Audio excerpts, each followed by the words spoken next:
As I think about the reframing of diversity, if we think about diversity as being the various backgrounds and experiences that we all inhabit, that we all have, and inclusion and belonging as being the sense of connectedness, irrespective of background, and also, quite frankly, thinking of some of the challenges that we have, some of the baggage that we have around some of these terms, I've found that the construct of intercultural competency has been incredibly helpful in not only reframing these efforts, but also thinking about value alignment, mission, vision of a school, and also the knowledge, skills, and competencies that young people are going to need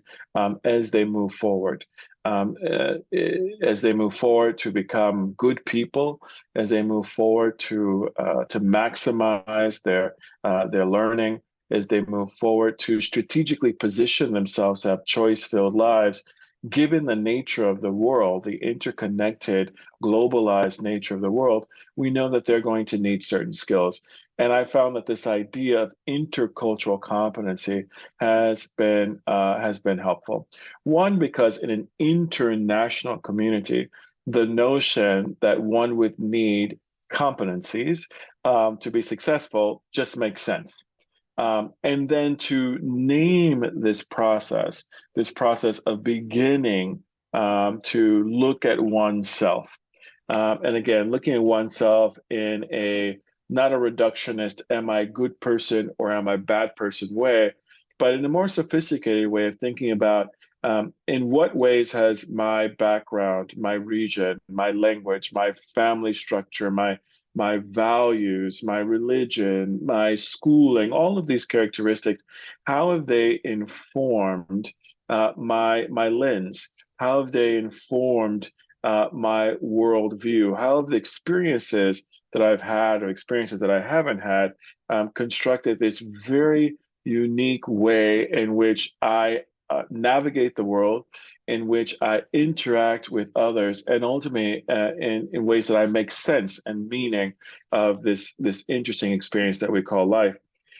That's the first component. And then having a better understanding, a deeper understanding of that lens, you understand how that informs how you interact and you see others, which is the second part of intercultural competency is thinking about how then you interact with and connect with others. And then an intentionality around education, an intentionality around cultivating empathy, so understanding and caring about the feelings of others, and to then use those skills to move forward in a way that allows a child to be able to interact with individuals that may be different to them, that may come from a different religion, that may have a different language, that may view the world in different ways, but with respect and also understanding our interconnected destinies. So as I think about again why a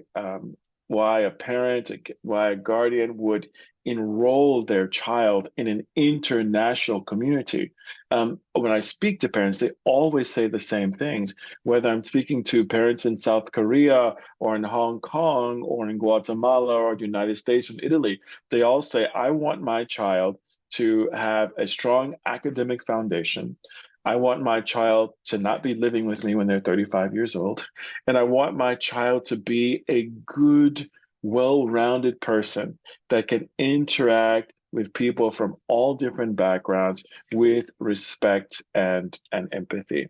Intercultural competency names that in a very specific way and also provides this model of thinking about then how do we cultivate this skill set in a way that again that names that value proposition for all students moving forward in our globalized and interconnected world.